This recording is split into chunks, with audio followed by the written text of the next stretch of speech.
7:11 minutos de la mañana. Gracias por acompañarnos en la señal de éxitos. Estamos llegando desde Caracas a través de 99.9 hasta nuestras emisoras en Maracay, Puerto La Cruz, Puerto Ordaz, Barquisimeto, El Vigía, Mérida, Táchira, Margarita, Maracaibo y Maturín. Llegamos a todo el país a través del canal 990 de Simple TV. Llegamos al país y al mundo a través de mundour.com y de nuestras aplicaciones en video. Mire, son las 7:11. Lo que tenemos a la fecha es una industria petrolera produciendo unos poco más, poco menos, pero alrededor de los 700,000 barriles por día, promedio, con unas características, con un diagnóstico que suficientemente se ha compartido ya, se ha explicado en términos de personal calificado, del mantenimiento de la industria, de exploración, de capacidades, y ahora también atada de manos por las sanciones, que también es una realidad. Bueno, partiendo de lo que tenemos, esa es la realidad, eso es lo que hay. ¿Cuáles son los retos? ¿Cómo abordar la industria petrolera? Y es el motivo por el que hemos invitado a dos expertos en la materia. Tenemos en la línea telefónica a José Ignacio Moreno León, quien fue ministro de Energía y Petróleo, director del Centro de Estudios Latinoamericanos Arturo Uslar Pietri de la Universidad Metropolitana. ¿Cómo está, doctor Moreno León? ¿Cómo le va? Buenos días, aquí a la orden. Muchísimas gracias por atendernos. Y en el estudio tenemos a Luis Oliveros, economista, profesor universitario, decano de la Facultad de Ciencias Económicas y Sociales de la Universidad Metropolitana, papá de Martina y de Ezequiel también. creo que esto último es lo más complejo de todo. Es lo más chévere. Luis Oliveros, bienvenido también. ¿Cómo estás, Román? Y saludos, doctor. A ver, comienzo con el doctor José Ignacio Moreno León. Hablemos primero en términos de producción. Comparado con 2022, estos 2 primeros meses, 2 meses y medio del año, doctor, ¿mantiene el comportamiento? ¿Hay mejoras? ¿Hay retrocesos? ¿Cómo está la industria? Tómenos la foto hoy. Bueno, por lo poco que se puede recibir de información creíble, yo creo que se ha avanzado muy poco con la apertura que se dio para la empresa estadounidense. Uh-huh. En función de la necesidad del país, pues estamos muy retrasados. Yo no sería muy optimista de que solamente con esta medida se pueda reactivar la industria petrolera. Con la medida de Chevron, quiere decir. Exactamente. Se requieren mucho más cosas y sobre todo un cambio por completo del entorno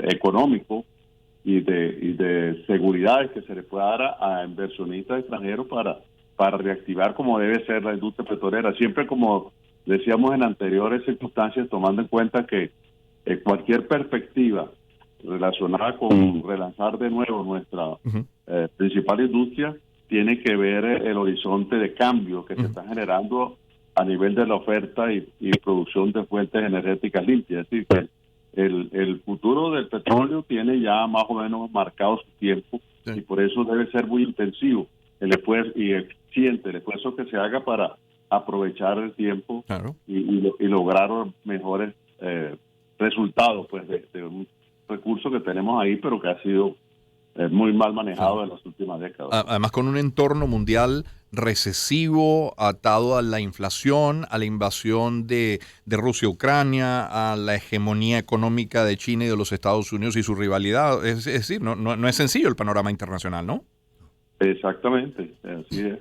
Bueno, el entorno mundial, a mi juicio, acelera las posibilidades de las otras fuentes energéticas, exacto, que se estaban asomando como alternativas del petróleo en función de este esfuerzo por evitar el calentamiento global. Claro. Pero de todas maneras sí, son limitantes que hay que tomar en consideración, pues. Claro. Ya vuelvo con usted, doctor Moreno León. Luis Oliveros está con nosotros. Luis, ¿por dónde comenzar con nuestra industria? ¿Comienza con la industria? ¿Comienza en lo político? ¿Comienza en lo financiero? ¿Es un asunto de gerencia? ¿Todas las anteriores? Todas las anteriores, Román. Yo creo que el esfuerzo tiene que ser muy fuerte. El efecto tiene que ser... las cosas que hay que hacer, hay que empezar a hacerlas ya. Tardar un día es perder oportunidades, es perder mercados. Yo siempre pongo el ejemplo de cuando se hizo la apertura petrolera hace unos cuantos años atrás, o cuando pensamos en petróleo hace 20 años atrás. Venezuela prácticamente no tenía competencia en la región, competencia de capitales. Sí. Lo que Venezuela llamara a inversionistas iban a venir. Hoy la situación es diferente. Hoy Venezuela compite con Guyana, claro, con Brasil, con Argentina, con Colombia, con Perú, que también está haciendo cosas, Ecuador. Entonces, mira, ¿cómo empezar? Mira, tú tienes que empezar por cambiar ley orgánica de hidrocarburos, marco regulatorio, entender, por ejemplo, que las regalías no pueden ser las mismas para todos los campos, porque el campo Losinski a lo mejor es más productivo que el campo Oliveros. Entonces no le puedes pechar la misma regalía al campo Losinski que al campo Oliveros si quieres generar incentivos para que el campo que sea menos productivo o con un tipo de crudo más... Buenas facilidades. Facilidades, pero también en paralelo tienes que reestructurar la deuda de PDVSA que está en default. O sea, tú no puedes pensar en recuperar la industria petrolera y recuperar esta economía cuando tienes una deuda en default con todos los mercados cerrados. En paralelo, sanear las finanzas de PDVSA. Y también algo que parece, oye, demasiado lógico. PDVSA tiene que ponerla a producir petróleo. PDVSA hace 1.500 cosas y cuando puede también produce petróleo. O sea, los últimos, por cierto... Es como un teléfono inteligente. Hace de todo, pero además llamas. Además llamas, exactamente. El tema es que PDVSA haciendo de todo y de vez en cuando produciendo petróleo no se está enfocando en su negocio medular. PDVSA tenía estaciones de radio, PDVSA, ¿se acuerdan que tenía la misión vivienda? PDVSA hacía política cambiaria, política fiscal, política monetaria, PDVSA tenía criaderos de cochinos. O sea, PDVSA tenía 1.500 cosas, tenía a su capital humano haciendo 1.000 cosas y no estaba enfocada ni en ese negocio medular. Desentendió todo lo que son los presupuestos de mantenimiento, el tema de la refinería, y aquí podemos pasar toda la mañana y toda la tarde hablando de esto. Entonces, mira, tiene que ser un esfuerzo muy grande donde necesitas voluntad política para hacer las cosas muy bien. Oye, por cierto, el Manchester City quedó con el Bayern Múnich. Creo que parece que sí. Es una excelente noticia. Es en vivo que se está dando el sorteo de Champions de cuartos. Sí, y disculpen Entonces, bueno, pero en definitiva hay muchas cosas por hacer, hay que hacerlas ya y hay que entender que PDVSA es pieza fundamental y debe ser pieza fundamental en la recuperación económica del país. Luis Oliveros está con nosotros en el estudio, en la línea telefónica, José Ignacio Moreno León. Doctor Moreno León, partiendo de ese esfuerzo que hay que hacer en el que ambos coinciden, de esa voluntad política de la que habla Luis, entiende el país todo, y cuando me refiero al país todo estoy hablando de gobierno, estoy hablando de oposición, estoy hablando de la gente, la necesidad de rescatar y de echar a andar nuestra industria muy por encima de lo que es hoy. ¿Eso se entiende? Yo creo que sí, pero todo lo que ha planteado Luis tiene que ver con un cambio de gobierno, porque yo no veo cómo dentro de la visión estatista que se mantiene, solo con pequeñas aperturas se puede llegar al nivel que requiere de esfuerzo global la industria petrolera para recuperar pues lo que fue el sector hace 20 años. Y ahí está un hito o un complejo que tenemos que quitárnoslo del tipo de los venezolanos o algunos. Y es el tema de la privatización. Parece que la privatización es una mala palabra. Nosotros, desde que se nacionalizó la industria petrolera, yo siempre tuve mis reservas de la palabra nacionalizar, porque nosotros lo que hicimos fue estatizar la industria petrolera. Recuerdo que cuando se empezó a hablar de cambios del sector petrolero internacional, del sector que funcionaba con regalías, con empresas fundamentalmente extranjeras, se hizo un pequeño esfuerzo, no sé si algunos de ustedes a lo mejor no habían nacido, Mito Juan. Mito Juan fue un esfuerzo que se hizo por empezar a promover la inversión privada venezolana en el futuro que se veía para el desarrollo petrolero, y eso no cuajó, porque el esfuerzo fue fundamentalmente de pasar al Estado el manejo integral de la industria petrolera cuando se eliminaron pues el sistema de concesiones. Las circunstancias actuales, todo lo que tú has mencionado, Olivero, indican que la única manera de tener el rescate firme de nuestra industria petrolera es abriéndose a la inversión extranjera y el Estado con unas regulaciones específicas que aseguren que ese proceso de privatización sea beneficioso para el país. Por ejemplo, una reactivación a fondo a la industria petrolera con suficientes condiciones que animen a los inversionistas extranjeros, a las empresas grandes que son las que saben de eso en el exterior. Sería un incentivo importante para desarrollar o para impulsar de nuevo el desarrollo de las empresas de bienes de capital y de servicio al sector petrolero. Ahí el Estado podría tener una función importante, dando facilidades incentivando pues, exacto. este proceso que tiene un efecto importante en la economía, que tendría un efecto importante en la economía interna. Le pido, por favor, doctor Moreno León, que ahonde sobre el papel del Estado en caso de darse, de avanzar, de prosperar una idea de privatización de nuestra industria. ¿Qué papel tendría el Estado? ¿Cuál debería ser el papel ideal del Estado en ello? No, las regulaciones fundamentales que, primero, que generen confianza a los inversionistas, y segundo, que le dé garantías al Estado de sacar el provecho que debe sacar de ese recurso que al fin y al cabo, desde que Bolívar decidió que lo que estaba en el subsuelo era del Estado, pues el sistema de explotación por privado, hay muchos ejemplos en el mundo de cómo el Estado puede actuar sin entorpecer el desarrollo para sacarle proyectos, empezando por la cosa tributaria y todo el esquema que países como Noruega y otros países han manejado para que ese recurso que tenemos ahí pueda optimizarse, pues su aprovechamiento sin tener que ser una intervención directa del Estado. Claro.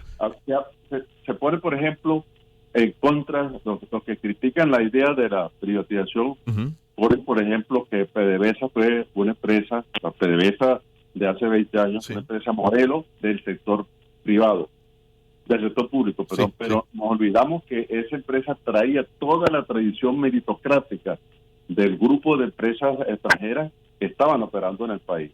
Lo que privó en este caso fue la sensatez política para no interferir con ese desarrollo meritocrático. Claro. Si se quisiera reactivar eso con esa visión estatista, actualmente sería imposible. Primero, porque no hay los recursos propios del Estado. Sí.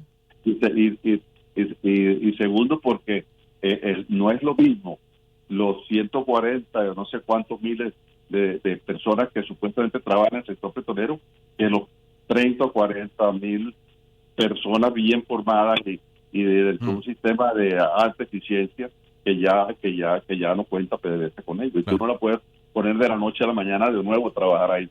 Entre otras cosas, porque la mayoría ya tiene más de 20 años fuera del sector. Sí. Estamos escuchando la voz de José Ignacio Moreno León, quien fue ministro de Energía y Petróleo. En el estudio tenemos al economista Luis Oliveros. Luis, el doctor Moreno León pone sobre la mesa el tema de la privatización. Dos precandidatos de la oposición ya se han referido a ello. María Corina Machado luce en favor de privatizar una industria como PDVSA. Capriles no se muestra a favor, dice que no es garantía una empresa privatizada de éxito. Pero interesante que este debate vaya mucho más allá de lo ideológico. Pregunto, ¿coincides con el doctor Moreno León? ¿Es posible, es oportuno, es conveniente privatizar PDVSA, ahondar en esa idea? Mira, primero rescato lo que dices, es conveniente hablar sobre este tema, es conveniente abrir el debate, pero yo creo que más conveniente es ponernos de acuerdo y sobre todo en el tema de la oposición sobre alguna estrategia en el tema económico, ¿okay? Hablar sobre qué hay que hacer en el tema económico. Para privatizar PDVSA yo empezaría por pensar en privatizar muchas otras empresas que creo que están primero en la fila y que generan menos problemas políticos. De servicios, por ejemplo. Mira, agua, electricidad. CanTV, Movilnet, la CBG, y podemos pasar también otra vez toda la mañana hablando de la cantidad de empresas que se pueden privatizar. Creo que el tamaño del Estado en Venezuela, a pesar de que se ha reducido de manera importante en estos últimos años, creo que hay cosas y áreas de mejora fundamentales, ¿no? Yo desde el punto de vista político, ponerme a discutir sobre si es conveniente o no privatizar PDVSA, un escenario en el cual un candidato de la oposición llegaría al poder en el 2024 con ciertas instituciones en contra, creo que me parece intrascendente y me parece hasta peligroso. Yo no veo por qué tenemos que privatizar PDVSA en este momento. Sobre todo en primer lugar porque creo que es el peor momento de la historia para privatizarla. Creo que no nos va a dar ni 4 lochas por lo que es PDVSA actualmente. PDVSA hoy está colapsada. PDVSA, todos sabemos el estado que está PDVSA. Pero creo que permitir la inversión extranjera dentro de PDVSA, hacer algunos cambios en la ley orgánica de hidrocarburos, en el marco regulatorio, cambiar el artículo 22, donde esas empresas privadas pueden tener la mayoría accionaria en las empresas mixtas. A partir de ahí atraer inversiones, hacer un conjunto de cosas. Cambiar la institucionalidad, o sea, muchísimas cosas que hay que hacer. Creo que es mucho más conveniente para el país y para los venezolanos. Entrar en un terreno de empezar a hacer un debate y empezar a hacer una pugna o un punto de honor sobre privatizar o no PDVSA, creo que no es conveniente para nadie en este momento. ¿PDVSA está en una mala situación? Sí. PDVSA está produciendo 700,000 barriles cuando llegó a producir 3,500,000 hace poco tiempo, sí. Ahora, necesito recuperar PDVSA, sí, ¿cómo la saldría a privatizar? ¿Cuál sería el debate? ¿Cuánto tiempo me llevaría?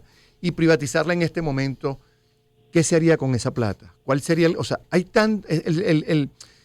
el sistema, todo esto sería tan engorroso que perderíamos oportunidades importantísimas. Yo creo que más factible y hay más consenso entre los actores políticos del país, tanto de un lado y del otro, es permitir la inversión extranjera privada dentro de la industria.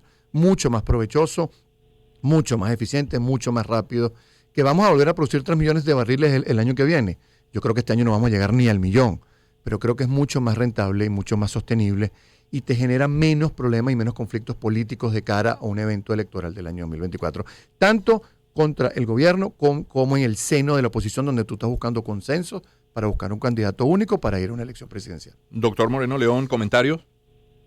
Bueno, yo creo que quizás el poner una etiqueta así en seco, es decir, privatizar, se puede malinterpretar, pero yo estoy de acuerdo con Olivero que puede ser un proceso progresivo de generar las suficientes garantías para que venga inversión privada, inclusive con mayoría accionista, que es el tema clave ahí, que puede tomar decisiones y que no haya riesgo, como han sucedido en otros sectores de desarrollo nacional, en donde el Estado ha interferido y se han parado las inversiones, se han retirado los inversionistas extranjeros y ahora hay demandas contra el gobierno por esas fallas en los contratos y al final pues las empresas se han arruinado. El proceso de ir reactivando a la industria petrolera con inversión extranjera es a lo que fundamentalmente debería enfocarse lo que se ha llamado privatización. Yo estoy de acuerdo con que no se puede llegar, vamos a suponer, en un cambio de gobierno y decir al día siguiente se privatiza PDVSA. Eso es absurdo. Primero porque hay como 140,000 personas colgadas de la nómina, que yo no sé de dónde salen los recursos para pagarlo, ni tampoco sé qué están haciendo. ¿Cómo resolver este problema que se convertiría en un problema social y político? Además de los otros problemas sociales y políticos que enfrentaría un nuevo gobierno. Pero sí hay que discutir el tema con sensatez y no con esos criterios de estatistas anteriores de la figura de las empresas básicas. Para mí, en Venezuela, dada la crisis que tiene el país, la principal empresa básica es la educación.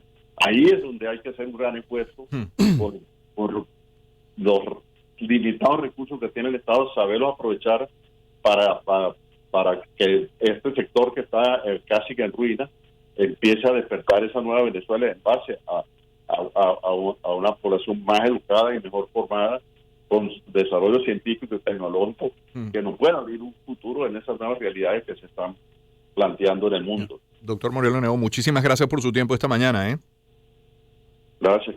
Muy amable. José Ignacio Moreno León, en el estudio Luis Oliveros. Luis, cambio de tema y no podría despedirte sin preguntarte por lo que fue nuestro tema anterior, en la hora anterior del programa. Esto que ocurrió en Estados Unidos con Silicon Valley Bank, con la preocupación que genera el Prestige, luego lo de Credit Suisse. Nos decía un analista en la parte anterior, mire, son 2 eventos independientes que coinciden en el tiempo. Bueno, países como Venezuela, por ejemplo, están ajenas a todo ello, pero me imagino que en el planeta todos vigilantes, pendientes, expectantes, ¿no? Sin duda, hay preocupación, aunque como bien decía, yo oí la entrevista muy buena. Son cosas que no tienen relación, pero obviamente una corrida por allá y el miedo potencia los miedos que tengas hacia otra institución financiera, aunque tú entiendas que tal vez son dos bancos totalmente distintos, ¿no? Pero sí, hay nerviosismo, el tema de la recesión, el fantasma de la recesión recorre Estados Unidos, recorre Europa, el tema de la inflación no ha terminado, y bueno, para los venezolanos es risible ver que hay preocupación por un 6, 7, 9% anual. Nosotros estamos como, a veces estamos felices porque solamente tuvimos 9% mensual, ¿no? Pero es eso, o sea, el mundo no está, y bueno, y en el medio una invasión de Rusia-Ucrania que te genera inconvenientes en el mercado energético, en el mercado de comida, etcétera, etcétera. El mundo no está, no vamos a decir que no es que no está bien, pero no está estable, hay incertidumbre, hay problemas. América Latina también obviamente le llegan esas ondas, como tú dices, Venezuela que está un poco desconectada de la realidad mundial, está alejada de eso, pero es porque somos cada día más pequeños, porque somos cada día más pobres, porque estamos alejados de lo que está pasando en el mundo, pero algo nos afecta porque nos afecta en los mercados energéticos, precio del petróleo, producción, mercados en Asia con China, con Rusia, vendiendo en esos mercados asiáticos. Luis, muchísimas gracias por acercarte al estudio. Fuerte Un abrazo, feliz fin de semana y saludo a la morocha. ¿Cómo no? Igual por casa. Mira, Real Madrid-Chelsea. Sí, nos tocó lo peor. El Inter de Milán contra el Benfica. El Manchester City contra el